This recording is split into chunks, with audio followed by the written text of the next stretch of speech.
You're listening to the Jewish Entrepreneur Podcast with Debbie Sasson, episode 146. Welcome to the Jewish Entrepreneur Podcast. I'm your host, Debbie Sasson.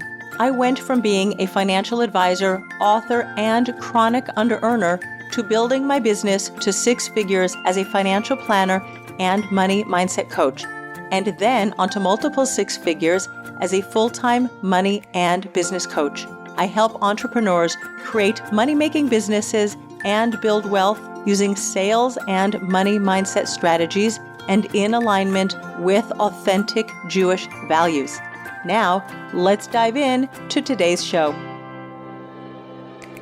Hello, my friends, and welcome back to the podcast.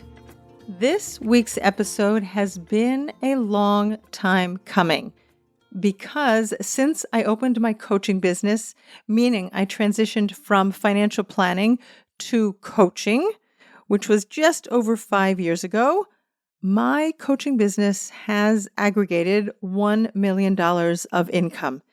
The truth is that I looked up my income 2 weeks ago. I calculated it to the dollar, and at that time I was at $994,000. And since that time, I have crossed over the $1 million mark, and I have receivables also coming in for the rest of the year that are definitely going to bring me over the $1 million mark. I'm not going to give you a very specific year-by-year breakdown. This is what I will tell you, is that in 2018, which was before I opened my coaching business, I was still working with someone. We're going to talk about that today on the podcast. My revenue was about $40,000, and it had been pretty stable at that level. We're going to talk about that today on the podcast. And then it was $100,000, $155,000, $205,000, $255,000. Now that was in 2022 that my business had its highest revenue year. And then last year in 2023, my business revenue dropped to about $142,000, and we're going to talk about that, what happened in 2023 on the podcast, because it is part of the evolution and growth of my business. And then this year already I've managed to earn enough money that I have tipped over the $1 million mark. Before we go into the specifics of what I did and really who was my identity as a CEO during the time that I was growing my coaching business until today, before we do that, I want to let you know that my group coaching program, Wired for Wealth, is currently open for enrollment. Wired for Wealth is a 1-year coaching program for coaches, creatives, healers, service-based business owners in the Jewish world, but not limited to that. We have some non-Jewish, beautiful, beautiful non-Jewish women in Wired for Wealth at the moment. It is a 1-year container where you will learn how to add $50,000 to your business in 12 months. And that's regardless of whether or not you're a brand new business owner or a seasoned business owner. And of course, a seasoned business owner can even add more to that, depending on you as a mom, how much time you have to put into your business, although time is not a limiting factor. A lot of times it's your money beliefs and your self-leadership that get in the way. But as a mom of 8 who has seen my income grow in $50,000 increments, I feel very, very strongly that that is something that every mom of many can achieve if she is really focused and dialed in, and she really has her own personal power and authority over her time and her energy and her money. If you enroll by the end of this week, this podcast is dropping on September 11th. If you enroll by tomorrow, September 12th, the price is $5,000.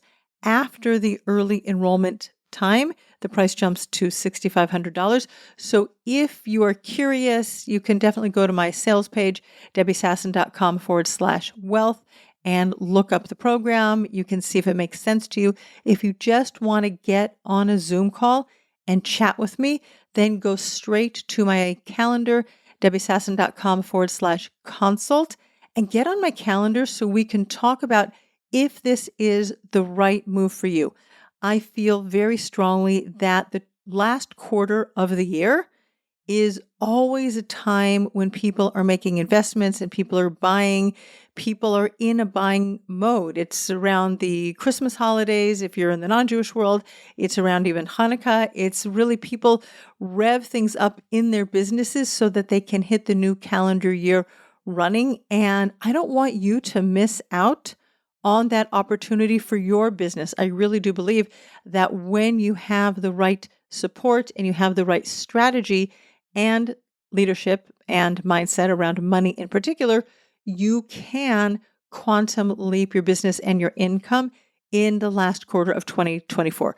So if you want to find out more about that, please go to my consult calendar, debbiesasson.com/consult. And let's talk about if Wired for Wealth is the right next step for you. Enrollment does close, by the way, on September 19th. So if you are listening to this podcast a little bit after the date that it drops, you can still get into the coaching program, and we would love to have you there. All right, my friends, let's talk about Debbie's $1 Million Business. It has been something that I've really, really wanted to talk about for a long time, and I've been holding off until I could get my numbers exactly right, and it had to be the right time also. So here is the backstory to my business, my coaching business. Before I started as an entrepreneur, I worked on Wall Street in New York and in London. And then when I moved to Israel, I worked in the Bank of Israel, the country's central bank. I worked for a little bit less than half of my time there. I worked there for 18 years. I was in the foreign exchange department for the entire time I worked at the Bank of Israel. For a little bit less than half, I worked in the dealing room, the trading room, where we managed the country's portfolio of foreign currency reserves. When I left the bank, the portfolio was worth about $6 billion. Today, it's multiples of that. I haven't worked at the Bank of Israel in over 16 years, but still with my background, when I came from Wall Street and doing investments and portfolio analysis and new product development on Wall Street, I went into the dealing room, and that was a really fun job for me. When I started having my kids, it became more of a challenge because we worked with the United States. We had to be able to keep US hours and even European hours because Israel is 1 hour ahead of Europe most of the time, and people work till 5. So here it's till 6. So it's very normal that people would be working either a morning shift or an afternoon shift. And as my family grew, it became more and more of a challenge for me. And I moved into the economics unit, also from the foreign currency department. My nature is to be a salesperson. My nature is to be in business. My nature is to move fast. If you have ever done a Colby assessment to find out what your personality type is, I'm a quick start. I am not naturally an analyst, but I was in the economics department where I was doing portfolio analysis for the Bank of Israel, and I was running equations, and I can do that. I have a good math brain, but it was not where my natural talents lie. I was also writing at the time part of the annual report for the Bank of Israel on the performance of the portfolio, and I would do that every year. And my writing skills are very good. If you're on my email list, you probably have encountered my writing. Are there better writers? Of course there are. I am definitely not J.K. Rowling's. I would never be able to write a fantasy book like Harry Potter. That is just beyond. But I can definitely write annual reports, and I did well in high school, college, etc. in English. But again, it's not my natural talent. It's not where I leaned. Since I was like 8 or 10 years old, I was the kid with the lemonade stand, the coffee stand, the donut stand. I'm a natural-born entrepreneur. And being in business and working on Wall Street was the way that I knew as a young 20-something person to really exercise my sort of entrepreneurial bent without really knowing where I could take it. But I felt very stifled at the Bank of Israel when I was working in the economics unit. And also because it's a government office, government agency, there is a very flat pyramid structure, meaning there's the governor of the bank, the vice governor of the bank, the department heads, and I could very easily see the writing on the wall that because people have what we call in Hebrew kaviyut, but they're tenured positions, it's government and people get their guaranteed pension, they don't move very quickly. In the private sector, people rise And sometimes they move to different companies. Either they're headhunted or they're looking for a new opportunity, they're looking for a new challenge, and they move on. And that wasn't going to be possible for me at the Bank of Israel because, again, the pyramid was just too flat for me to advance. And I was all of 44 years old when I had my youngest of 8 children. I could see exactly what would happen for me over my career, and I was burnt out. I was like, I am not spending another 20, 21 years of my life here at the Bank of Israel doing the same stuff over and over and over again. And maybe advancing a little, I can move departments, but again, other than the dealing room, it was a lot more heavy duty analysis, which is not my natural gift. So I decided, I looked around, I saw some opportunities, and people that I was familiar with were looking for a financial planner to add to their team. So I was like, great. And I interviewed with them even while I was on maternity leave. And when I came back after my 8th child was born, I'm like, you know what? It's time for me to go. I'm retiring. You get great benefits when you retire when you're still within 1 year of having a baby. So I left. And honestly, I have never looked back in the last 16 plus years since I left the Bank of Israel, where I had spent about 18 years of my working life as a working mom. I have never even set foot into the building. Maybe I even have PTSD. I don't know. No, that's a joke. But that's really where I got my beginnings in the financial markets. And it was very easy for me to transition to financial planning. I had some awareness, some understanding of financial planning, and I was really thirsty to learn more and to work with people to manage their finances better and to build wealth. When I started working with what I love to call civilians, meaning real people, not governments, not agencies, not big companies, multinational companies. That's who I was working with when I worked on Wall Street. But people like you and me who have money and they want to invest it, or they have debt and they need to get out of debt. I encountered blocks, money blocks, something that I had never experienced working in the public sector or working in the institutional sector. And I was perplexed about this. I was like, wow, this is so fascinating. And I went back to school. I went back to school, by the way, at Florida State University to get a financial planning degree. I did not graduate. I got what I needed, but some of their courses on taxes, for example, were not going to be relevant to me. Living in Israel also, same thing with insurance because we have a different insurance system. But I really enjoyed being a student. If you are a lifetime learner, and so many of my clients are like that, we just really, we're thirsty for knowledge. We want to improve ourselves, want to learn more. So I was really thriving in the beginning of my career as a financial planner, learning everything I could about financial planning, learning afterwards about how to help people overcome their money blocks and manage them better. It was such a fascinating world for me. And I did several coaching certifications. The first one was a very, very practical coaching certification through the Financial Recovery Institute. And I have so much gratitude to Karen McCall. And I know that I have mentioned that before on the podcast, for opening the Financial Recovery Institute and certifying coaches, but it was also not deep enough on the emotional level and the emotional triggers and even the psychological level. It was a much more practical kind of coaching certification. So the next place I went was to get an EFT tapping certification. That's mind, body, nervous system. It really deals with the energy in your body, and people shut down, they clench up, they get stressed when they talk about money, want to raise their prices, go into sales conversations. When they look at their financial accounts, I had clients when I was working as a financial planner who could not open their bank accounts, their online bank accounts, and look at what was going on. It was too triggering for them. So that was the first place that I really started getting the education that I wanted and needed around mind, body, money work. And I loved it, but it was a more general certification. And then 5.5 years ago, and I remember this as clear as day, I was going into Jerusalem. There is a place called The Place for therapists.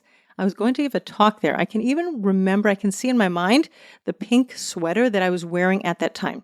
And I know it was 5.5 years ago because it was right before my first son got married. And as I was walking into the place, I was speaking with another woman, and we were just talking about our businesses, where we are, what we're doing. And I sort of mentioned, I said, I'm thinking but it's not the right time. But if it was the right time, I would do the Tapping into Wealth certification with Margaret Lynch. Two things you have to know. Margaret Lynch is now Margaret Lynch Ranieri. She's gotten married since I took her course, and she no longer offers the Tapping into Wealth coaching certification. But at that time, because I was about to make my son's wedding in February of that year, I was like, no, I'm not going to do it. But we're going to talk about commitment like we talked about last week on the podcast. I hear an idea and it simmers for about a nanosecond in my mind.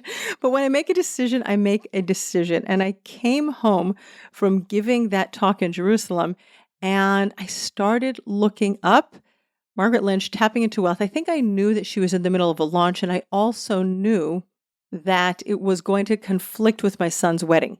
In fact, if I'm not mistaken, she even had closed out the launch for her coaching certification, but I emailed the office and I was told that I could join. I remember asking about the timing. Could I really start in March? Because my son got married at the end of February and I was told yes, it was all good. And then in true Debbie Sasson fashion, I'm sure that I jumped in even before the wedding and I did as much as I can. And I very quickly got myself an accountability partner there. We had peer coaching and my friend Cornelia and I were going through the coaching certification and I would coach her on module 1. She would coach me on module 1. I would coach her on module 2. She would coach me on module 2. And this is really important that I share this with you because it was in March 2019, which was 5.5 years ago, that we were doing the work on toxic money. Before that, it's your family of origin story around money and understanding how that impacts. But then we got to this topic called toxic money. And I looked at my background and I didn't really understand how this module was going to apply to me. I come from a middle class background. We've talked about before. Okay, my dad was let go. He was made redundant when I was like 12 years old because my mom's father had been my dad's boss. And when my mom and dad split up, my father was kind of persona non grata in the family business. So he had to start all over. But that might have been some money trauma, but it was definitely not toxic money. So it's really fascinating when you do this work and you just relax into the work and you invite your subconscious mind to be part of your mind, body, money work, what comes up. And what came up for me was that my financial planning colleague at the time, who is an amazing individual, an amazing person, full of integrity, but our relationship, our money relationship was toxic for me, which means, and I want to explain this, especially if you're listening to this podcast episode and you are in Israel, you're an American citizen, and we have these complicated, convoluted tax situations where we have to pay taxes to two countries. We have to report in Israel and the United States. I wanted to avoid that. I had money fear around my business getting too complicated. And I was trying to find a loophole so I wouldn't have to own my own business. I wanted to work under somebody else's umbrella, which is a way that you get out of being the CEO of your business. And that's what was keeping me small. The relationship was toxic for me because I really wanted to grow and thrive in my own direction. Financial planning, again, was much more of this like very boxed in analytical type of work. I mean, I loved it and I still love empowering women around investing and growing their money and growing for wealth. But when you hear about this mind, body, money work, this nervous system work, this understanding what the emotional triggers around money are, it wasn't really congruent with a financial planning business, even though some financial planners do have money coaches on their staff. It wasn't where my colleague's business was at that time. I tried to bring it in a little bit, but he also wanted me on his team. He invited me onto his team to be a financial planner, and it was this like pull. So when I had this like super duper aha moment around this situation in the moment is toxic for me, I was out of there. In a moment, I made a split-second decision. I told you, when I'm committed to something, there's like a nanosecond and I commit to something. And that day or the next day, I called an accountant and I'm like, that's it. I made an appointment. I set up my own bank account.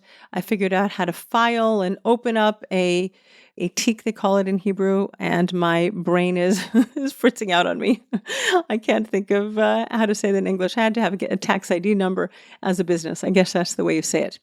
But anyway, that is really March of 2019 is the time when I really consider myself a business owner.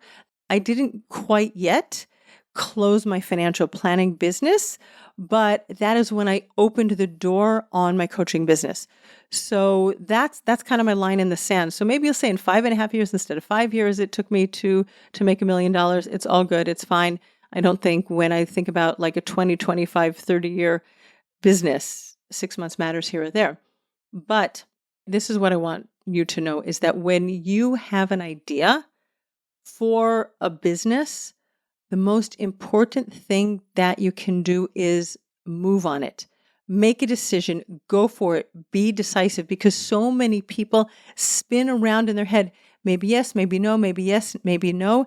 And I did that for a while. I will be very clear and say that when I was in financial planning, I was also hemming and hawing a little bit, but there's a little bit of a side story to that because at the same time, I was also in the process of publishing my book, The 1K Investor, Simple Smart Steps to Start Investing with $1,000 or Less. And in fact, the business coach that I had been working with in 2018, who's the one who encouraged me to write the book, had said to me, and I told her about my tapping in the EFT, and she said to me, Debbie, are you ready to come out of the closet? And I remember like it was yesterday, I'm like, no. It was like I wasn't ready to share with the world that I was doing this different type of work. Now, at that time, we were calling like EFT tapping like woo-woo work. And I would never call it that today because it is really your mind, your body, your embodied relationship with money. And it is so grounded. It is so not woo-woo that I don't want it to be confused with any type of mysticism and things that we don't understand. Maybe we don't understand the subconscious mind, but it is a very practical space, this mind-body work. And it's very, very important for so many things that we do because our emotions are what drive all of our actions. And when we're feeling blocked by money, triggered by money, anxious, worried, stressed by money, that will absolutely get in the way of you taking the next steps for what you want to do. So that's why I feel that this work is very important for me to get out into the world. All right, so let's talk about when I finally opened my business in March of 2019.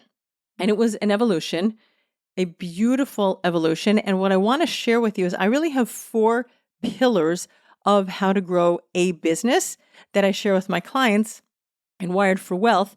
And I want to share those 4 pillars with you and how I evolved my business over time. So my first pillar I call commitment. And again, we spoke about commitment. We spoke about Dan Sullivan and his 4 C's. Interestingly, I also have my 4 C's, but they're different from his. I just call them my 4 pillars. And the first one is commitment. My commitment includes your CEO mindset, your self-leadership, your authority, your personal power, the way you manage your time in your business. And so many people are running businesses and they're not being as productive as they can be. Their time is slipping through their fingers. There's leaks, there's time leaks, there's energy leaks, there's money leaks in your business. And as a new entrepreneur, I totally get where this comes from because there are so many things that you need to do and you need to learn and you need to grow. And it all feels overwhelming, especially in the beginning. And working with a coach is the best way for you to just focus on the things you need to focus on to take your business to the next level. And that was something that I did even when I was working as a financial planner. I hired coaches. My first coach, I think, that was when I was only doing financial planning. Maybe I was a little bit dipping my toes into the money coaching world. Actually, I think I was at the time. I had already started adding the coaching into my financial planning, but the coach that I hired was too advanced for me. And I think it's really important to know if you're working with a coach who's taking somebody from $0 to $50,000 or from 50 to 100 and even from $50,000 and beyond.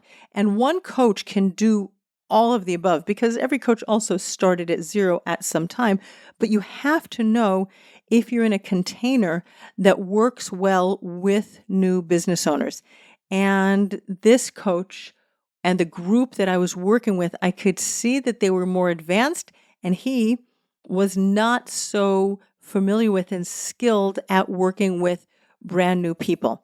And he had a heart, and also he was a very different kind of coach from the coaches that I gravitated toward afterwards that were familiar with this mind, body, money work. And so much of our fear and our overwhelm can be dissolved at the nervous system, at the body level. So that was my first, I'll call it a so-so investment in my business, because I definitely made progress, but I made less progress, I think, than I could have made if I had worked with a coach who had been focusing specifically on new businesses. Now, do I think it's a problem? No, I don't think it's a problem, because we make mistakes all the time in our business, and we can't let those mistakes hold us back. We can't give ourselves the beat down.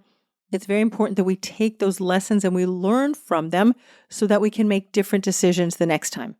So after working with that coach, I hired a different coach, and I worked with her for about 3 years. And here is something that I want to point out to everybody listening, whether you would work with me as a coach or somebody else as a coach. After that initial experience, anytime I worked with a coach, I always worked with coaches for like 2 or 3 years at a time. And I've worked with coaches when they're overlapping, so I could be in 2 different coaching containers. And I think, by the way, that is part of my success. For my $1 million business, I have probably spent $300,000 on coaching in the last 5.5 years. I would have to go and do the math. I didn't prepare that number for this podcast episode, but I don't think that's a problem. I think that is a huge part of my success, especially as a mom of many. I can let my household take ownership of me. That's me not having self-leadership and ownership of my time, but it's allowing my house, my kids, my laundry, my food, my shopping. I can allow so many other things to really suck away my attention if I'm not being intentional. And being in a coaching container is something that really helps you to manage your mind and your time and your energy, because you have someone looking out for you. You have someone stretching you. You have someone who helps you get answers when you're feeling stuck. And that is such a beautiful thing. My coach that I hired, I was still in between financial planning and coaching at that time. And I worked with someone for several years at a time. And she was extremely helpful writing content.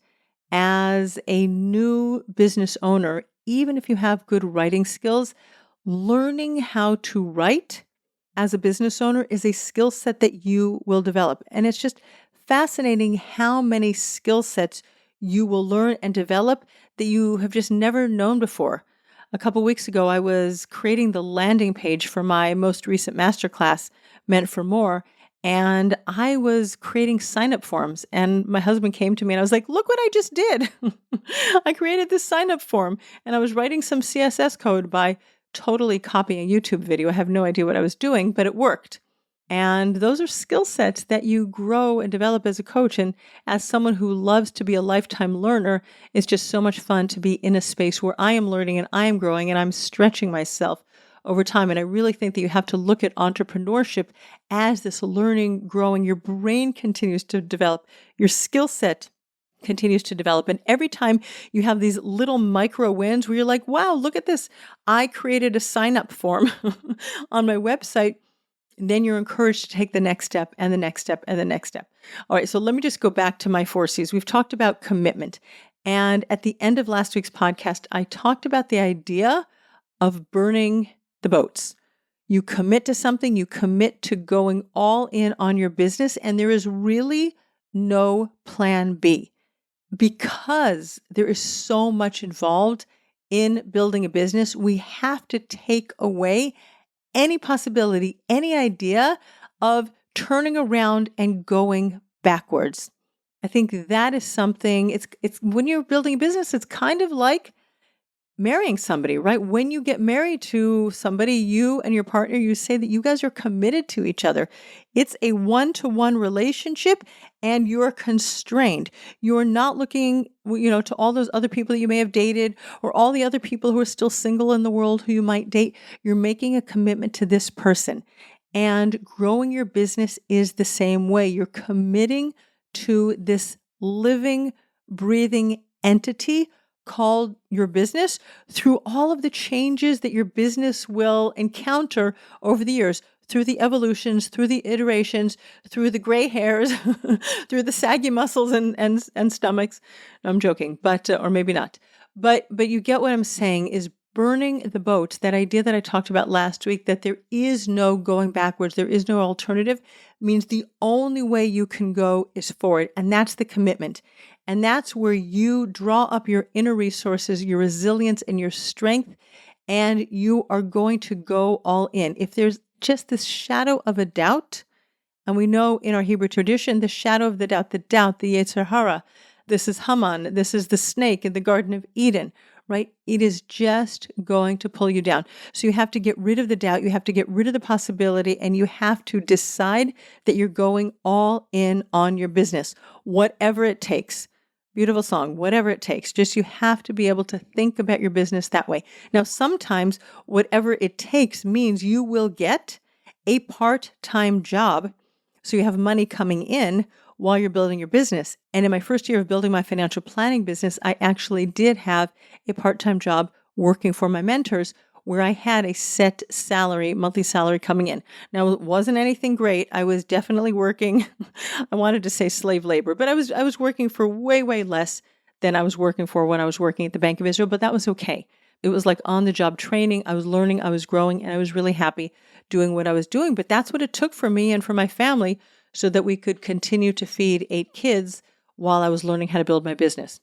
So when you look at how you are leading yourself, leading your team, if you have already 1, 2, 5 employees or contracted workers working for you, that is part of your business assessment that you want to be able to do is say, how committed am I?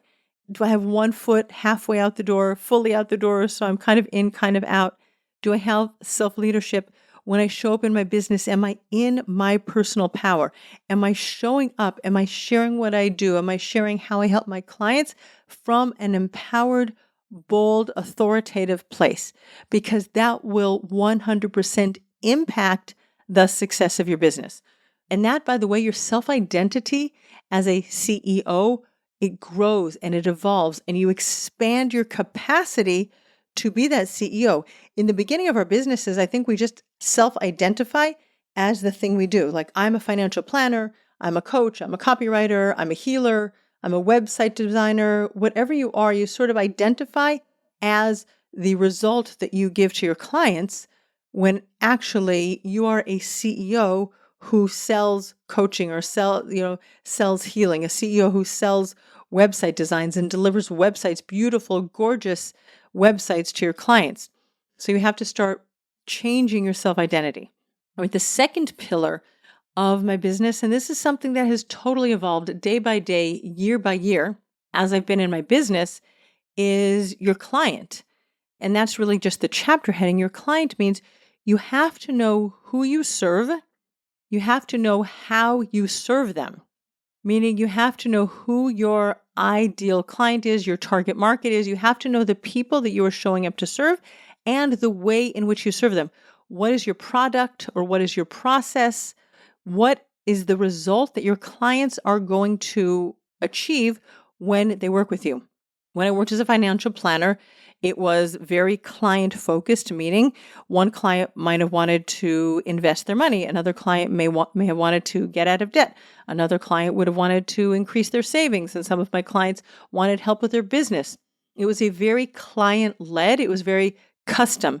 Every client had a different need. Every client wanted different results in their life. I was doing financial planning for people in their lives. There wasn't business coaching involved at that time in my business. And then as I grew and as I developed in my business, I became a financial planner also for entrepreneurs. And I started learning how entrepreneurs manage their money. or don't manage their money. And I think that many entrepreneurs, and there's absolutely no judgment, no shame involved, in the beginning stages of their business, they are not managing their money. They're going out there, they're marketing, they're selling, they're serving their clients. And I think that there's absolutely nothing wrong with that. But there will come a stage where it will pinch you in the bum if you're not managing your money. But I do believe that client acquisition is the number one thing you want to be focusing on in the early stages of your business, because most businesses fail due to lack of money.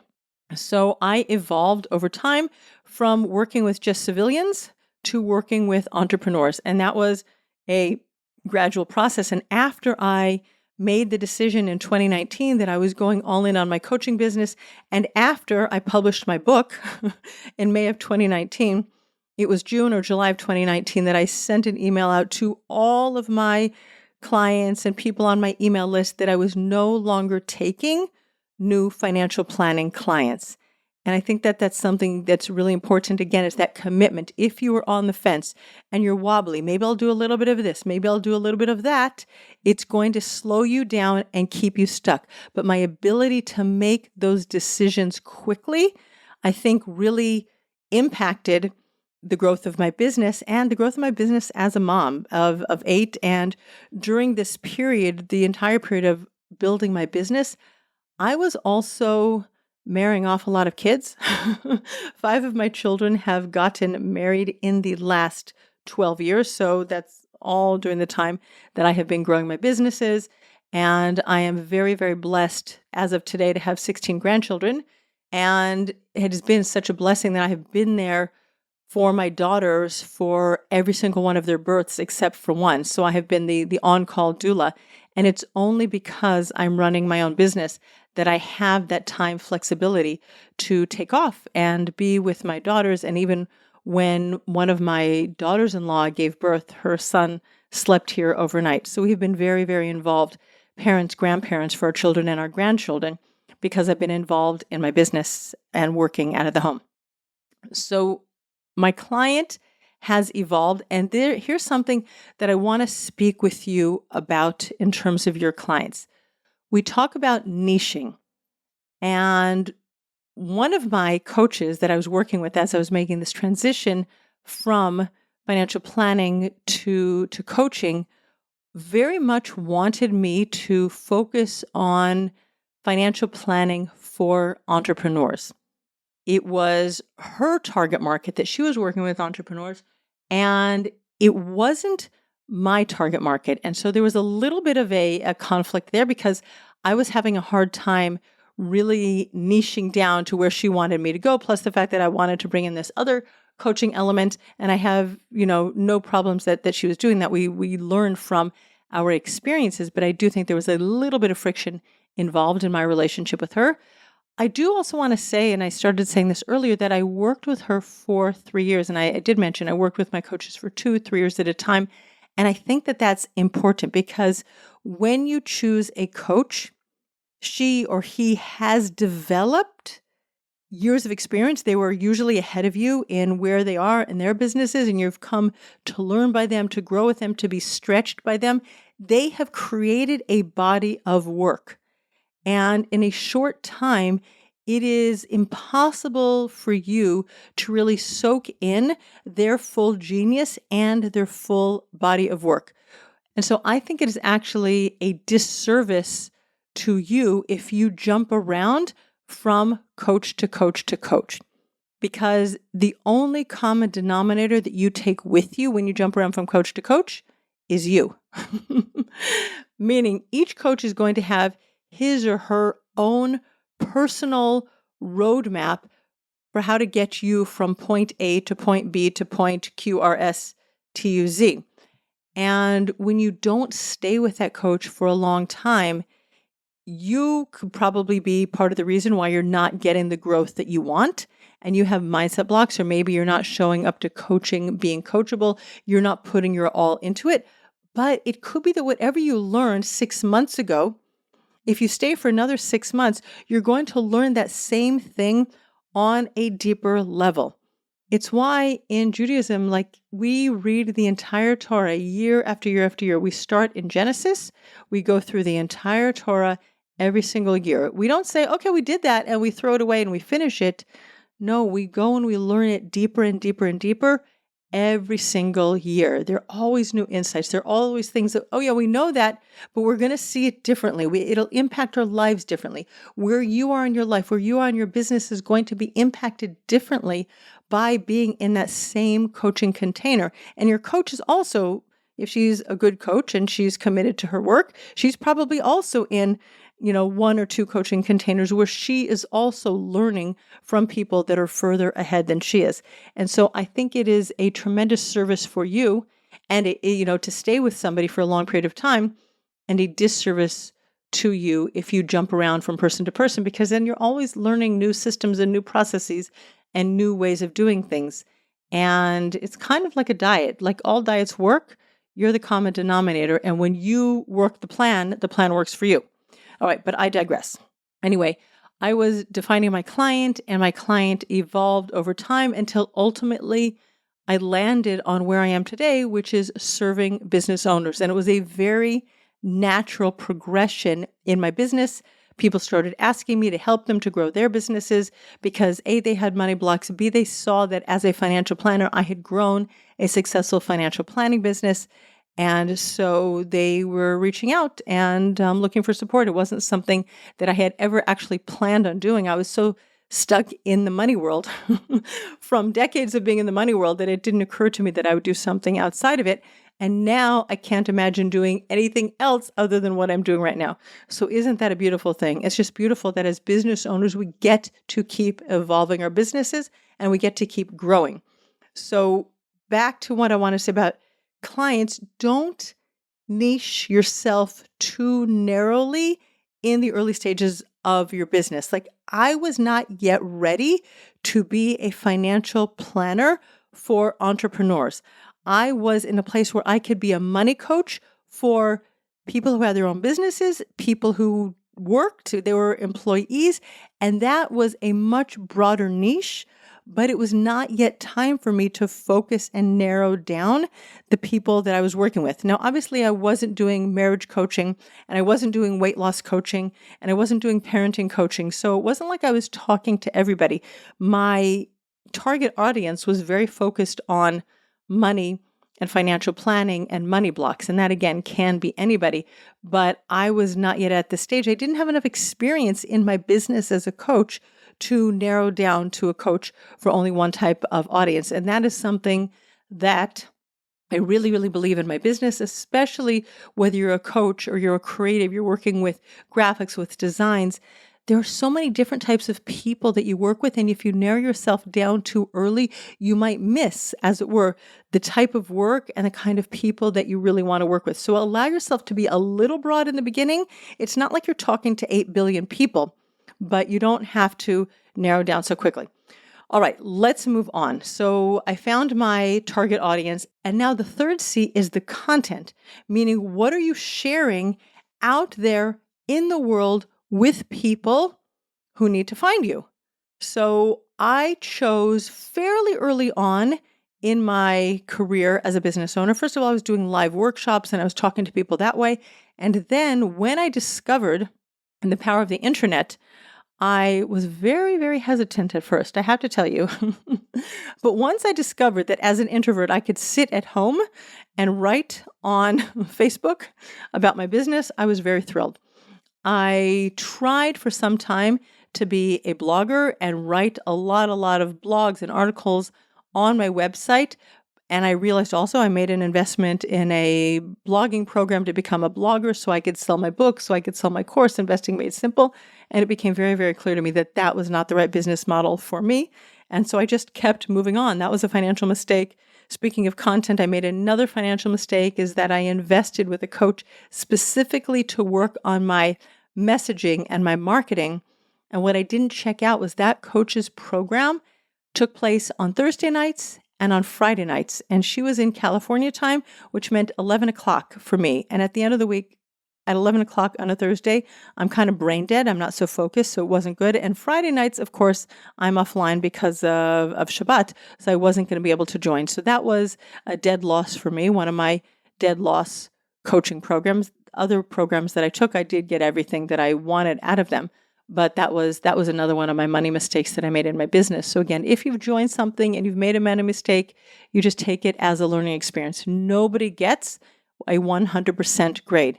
And in fact, in baseball, if you're batting 300, meaning you hit 3 out of 10 pitches that come your way, you're doing amazingly well. And I think I've done way better than that. But you have to have content. You have to have ways to talk to your people, to create awareness around your products, around your services. And you have to be able to use the power of your words, whether it's through a podcast or videos or written words, webinars, workshops, in-person retreats. You have to create content that is going to activate your ideal clients to come to you, to find you, to work with you so that you can help them get the results they desire. And that has been a continual learning process for me, exactly how to write, how to refine my messaging, how to write more succinctly, because I have a tendency to write very long blogs or very long emails. Even this podcast is already quite long. But that is something that as a business owner, you must do, is to let people know that you exist, and your content has to be compelling. Your content is what is going to invite them into your world. It's what's going to create that relationship. It will create that know, like, and trust factor between you and your potential clients so that they actually show up and they have a sales call with you. And when they have a sales call with you, then you can tell them what your process is, you can tell them what your price is, and they can say yes or no. Both of them are equally good. I'm very neutral about yeses and no. If it's the right fit, it's a yes. If it's not the right fit, it's a no. But we must have content that we can share to create awareness that we exist in the world. If you're the best kept secret, then you're not going to have a very thriving, profitable, successful business. The last one of my C's that I want to talk about, and it's the most important, is cash. The way you set your prices, the way you ask for money on your sales calls, the way you receive money, the way you manage money, the way you spend money in your business or invest money in your business for the long-term growth of your business.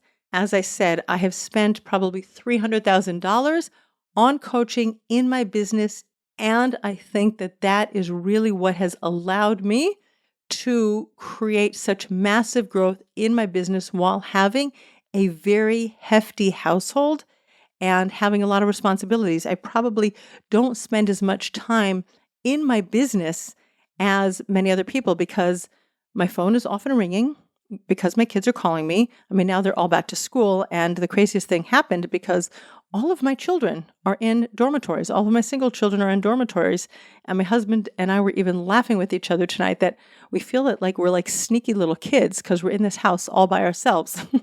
It's kind of funny. There's nobody watching us. We could do whatever we want, as if we couldn't do whatever we wanted anyway.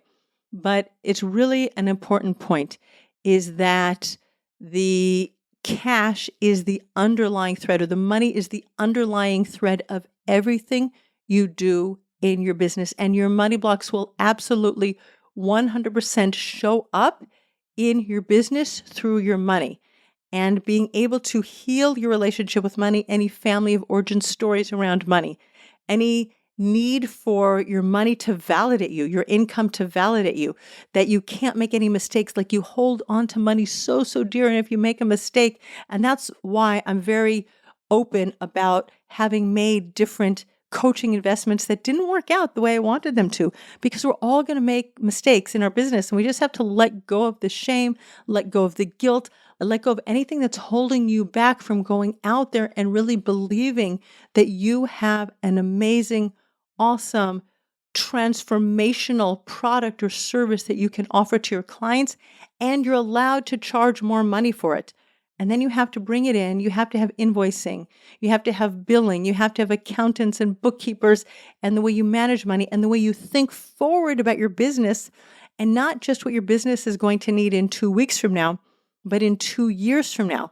What sort of bottlenecks are there going to be in your business that you're going to have to solve? And you might need to buy software. You might need to invest in automations and improve your processes. And that's another way that you use money in your business so that you can smooth things out and you can grow for the future.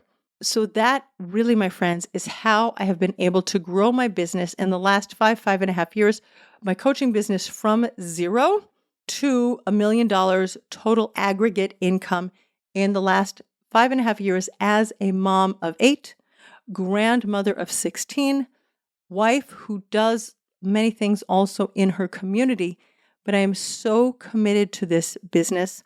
I am so committed, convicted for my people that all women need to earn more money in their business, and they need to have money saved for their future to take care of themselves when maybe you don't want to work in your business so much, or maybe you don't have the physical strength or the emotional capacity, or maybe you just want to get on the floor and play Legos with your grandchildren and you don't want to do your business anymore. And that's fine. And you can only give yourself the permission slip to do that if you have money saved and invested for your financial future. And your business is the tool that you use to create money and save money and invest money for your future. All right, my friends, I am so thankful that you are here to listen to this podcast. I do hope that you have taken away what you need to take away for you to be in your business, to grow and to thrive. And I just want you to know that it is possible for you to, wherever you are in your business right now, that if you are 100% committed, you can grow your business. You can make another $50,000 this year in your business, and you can take so much of that and you can put it away for your future for your person, your future for your business, so that you can continue to change more lives, starting with you. And if you want to know more about my coaching program, my 12-month coaching program, Wired for Wealth, please reach out to me, debbiesasson.com/consult, and let's talk about how we can grow your business in the next 12 months. All right, my friends, thank you so much for tuning in, and I look forward to seeing you next week on the Jewish Entrepreneur Podcast. Bye. Thanks for listening to the Jewish Entrepreneur Podcast. If you want to stop underselling and under-earning and close more sales, you need to clear the limiting money beliefs that are sabotaging your business growth. Head on over to debbiesasson.com/mindset and download my free Money Mindset Workbook. Uncover and dissolve money blocks like hundreds of other entrepreneurs who are now building 6, multi-6, and 7-figure businesses and creating true financial freedom.